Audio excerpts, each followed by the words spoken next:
Let's talk about what's going on with me because there's a lot to unpack, and I'm sure a lot of people are probably not going to like this kind of video and are probably going to have a lot of opinions on what it is. So, back in 2019, the beginning of 2019, if you go back, you'll see I had a video where I had an event monitor put on me and I was trying to figure out what was going on with my heart. Well, come to find out, my heart's fine. There's nothing wrong with it, that's great. But it's working too hard for, for the size of my heart, meaning that it's trying to pump more blood than it physically can handle. And that's why I get shortness of breath, feels like my heart's beating through my chest when I walk through a store. And yes, I realize I'm a big guy. I've been a big guy all my life. And I've tried diets. The problem is that I start losing the weight, I get to a certain level, and then it starts going back up. Well, a lot of it has to do with my metabolism, the way it's been since I've been about 13. My metabolism's very slow. And I've known this for a long time. I've tried eating right and everything. It doesn't work. Well, it works to a point and then it stops working to where it's like I've just completely stopped on my own. So this gave me two options. Continue the way I'm living now, which isn't helpful and doesn't work well. Or two, go in for surgery. And I can already hear people typing. That's how much noise is going on. Oh, you're taking the easy way out.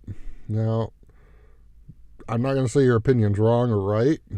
However, to me, I don't see how taking a year, because it's not going to happen tomorrow or a month from now or even 6 months. It's going to take me a full year from 2 weeks ago. So, I mean, that's a long time to do this. It's not something that's just going to happen overnight. I have to document everything. I have to go see a psychologist at some point soon. Tomorrow I have to have an ultrasound of where my gallbladder is to see if I have gallstones.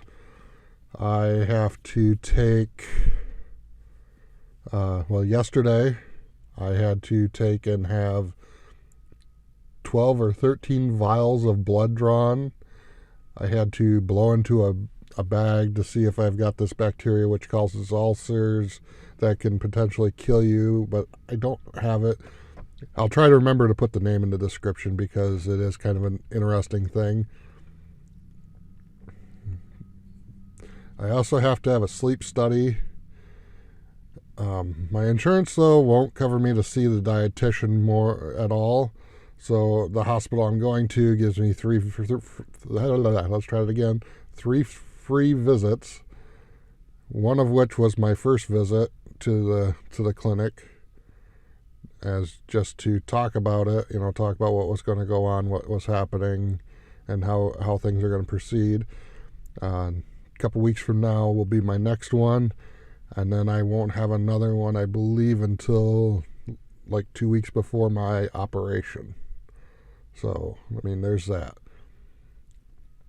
I have to go see my regular physician every month, or else the insurance won't pay for it. I have to have a scope put down my throat. I have to have a lot of stuff done.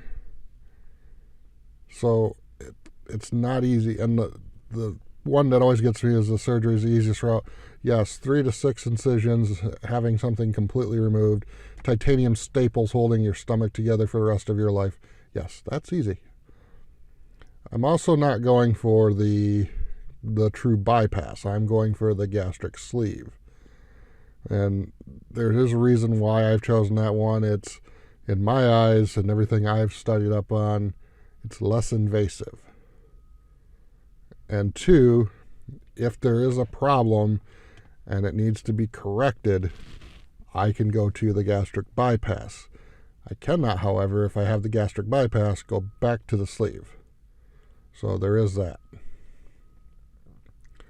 And the lap band, that to me is unsafe no matter who does it. In fact, the surgeon I have, he will not even do them. He will not perform. He will take them out, but he will not perform them. So, like I said, now going back to the 2019, I was weighing on it. I had a problem with my insurance for some reason. I got cut off.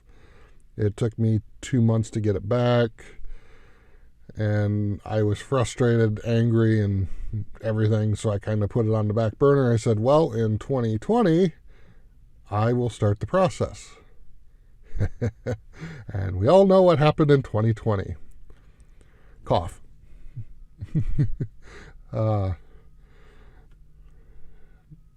So I had to wait a full year.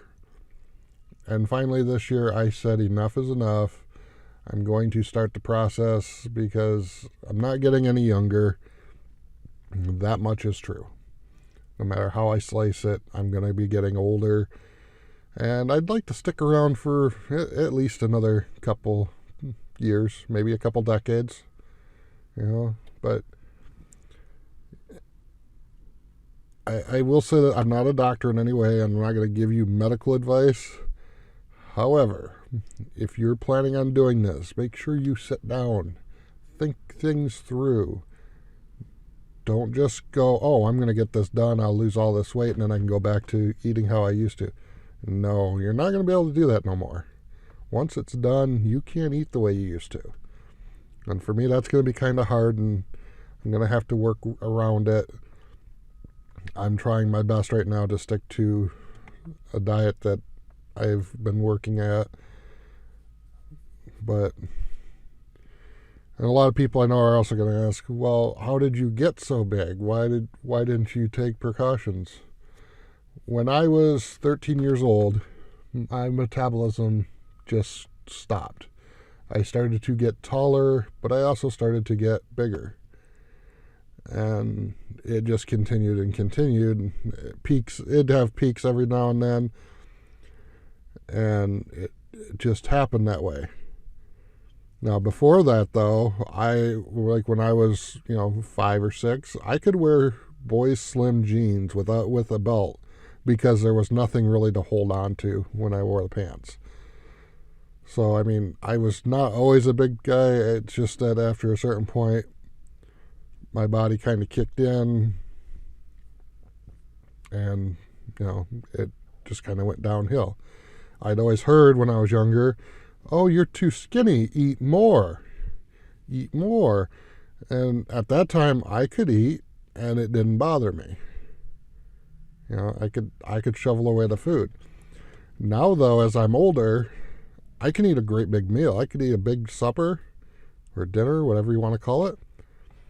And in less than an hour, I feel like I haven't ate nothing. And I do my best to make sure I don't go and eat after I've had a big supper. I try hard to make sure, unless my blood sugar's starting to dip a little bit, then I will eat something just to keep that from dipping too low as I sleep, because sometimes then I wake up and it's just not fun. That's the other thing. People are going to say, oh, you're diabetic because you're fat. No. I will post a screenshot of my latest blood work probably over there. Oh, you've got high cholesterol because you're fat. Well, again, I will point to the numbers up here. You can see them. Those were taken yesterday. For all intensive purposes, outside of my weight and my blood pressure, I am probably healthier than the person that's considered a healthy weight. And how do I know this? There's a kid that was, now he's 18, I believe. And he's very fit, very active. And he has very, very high sugar levels. His glucose was at one point almost 400 because he drank Monster, or well, energy drinks. I shouldn't just say Monster, but that was the one that he most commonly drank. I don't drink that. I drink maybe 1-2 sodas a day, but not constantly. Like today, I have one bottle. It's half gone right now. And that might be my last bottle for probably a week or two. So it's not like I drink soda every day. I drink a lot of water. Still not losing the weight. I don't drink coffee. I don't drink tea. I avoid all that. I don't even care for chocolate. I really don't like chocolate. Anything chocolate. It's just... It's hard to talk about this because I know that there's going to be people, oh, do this, oh, do that. This works for me. I'm 195 pounds. Yes, but see, you've probably been that way since you were young. I've been building to this weight in waves because, like, I did diet, I did Atkins, I did Weight Watchers. I've done cutting my calories down to the point to where it's probably unhealthy. The one diet I didn't do, and it's for personal reasons, it's keto, and that's because keto has a tendency, from what I've read and researched, to raise your blood pressure and the amount of red meat and everything else, the different all the amounts of protein you have to have. That tends to make it harder for people with like bad cholesterol, because at one point I had bad cholesterol. Yesterday's numbers, again, post right here, you can see them.